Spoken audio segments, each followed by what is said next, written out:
1/8/2024 నుండి 15/8/2024 వరకు ద్వాదశ రాశుల్లో గ్రహ గమనాలు ఒకసారి వీక్షింపచేద్దాం. వృషభ రాశిలో కుజుడు మరియు దేవగురు బృహస్పతి సంచార స్థితి, కర్కాటక రాశిలో రవి సంచార స్థితి, సింహరాశిలో బుధ శుక్ర సంచార స్థితి, కన్య రాశిలో కేతు భగవానుడు సంచార స్థితి, కుంభరాశిలో శని భగవానుడు వక్రగమన సంచార స్థితి, మీనరాశిలో రాహు సంచార స్థితితో ద్వాదశ రాశుల్లో గ్రహ గమనాలు ఈ విధంగా ఉన్నాయి.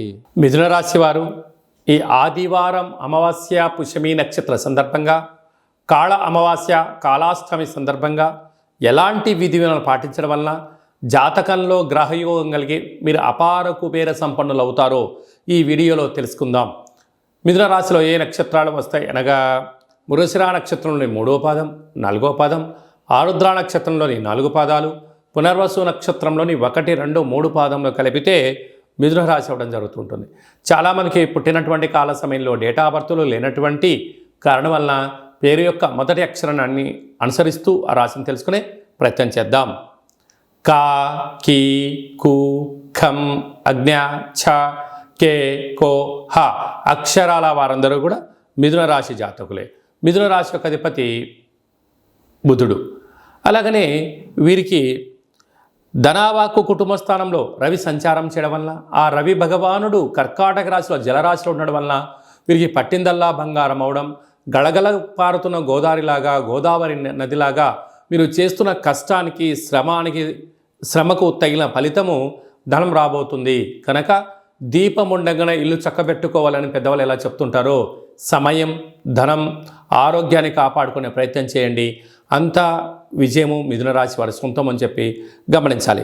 తృతీయంలో బుధ శుక్ర సంచార స్థితి, తల్లిదండ్రుల నుంచి, అన్నదమ్ముల నుంచి, అక్కాచెల నుంచి మీకు రావాల్సినటువంటి తరతరాల నుంచి వచ్చే ఆస్తి మీ సొంతం కాబోతుందని చెప్పి గమనించాలి.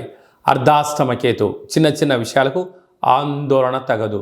రహస్యమైనటువంటి ధనపరమైనటువంటి వ్యాపార కార్యక్రమాలకు కానీ, ఫోన్ లావాదేవీలు కానీ, ఓటీపీలు కానీ ఎంతో భద్రపరచుకోవాలని చెప్పి జ్యోతిర్విజ్ఞానం తెలియచేస్తుంది.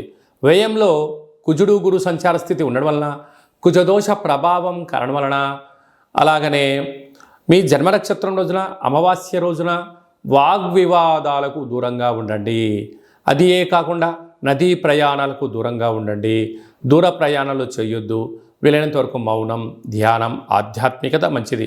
తెల్ల జిల్లేడు వృక్షం దగ్గర దీపము, తెల్ల జిల్లేడు యొక్క వేరును తీసుకొచ్చి ఇంట్లో పెట్టుకోవడం వలన అద్భుతమైనటువంటి మీతో పాటి రాబోయే తరాల వారందరికీ కూడా యోగం, ఆనంద సిద్ధిని, ఐశ్వర్య సిద్ధిని, అక్షయ సిద్ధిని, ధనపరమైనటువంటి యోగం మీరు అందిస్తారని చెప్పి గమనించాలి.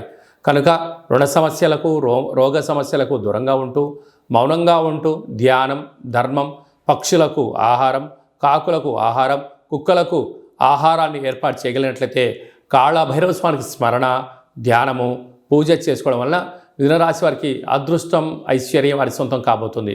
అలాగే స్వయం వృత్తులు, సేవా రంగాలు, హోటల్ వ్యాపారాలు, సాఫ్ట్వేర్ ఉద్యోగస్తులు, హార్డ్వేర్ ఉద్యోగస్తులు, వ్యవసాయ సోదరీమణులకు, రియల్ ఎస్టేట్ రంగంలో ఉండవలసిన వారందరికీ కూడా ఇది చాలా మంచి కాలము అని చెప్పి గమనించాలి.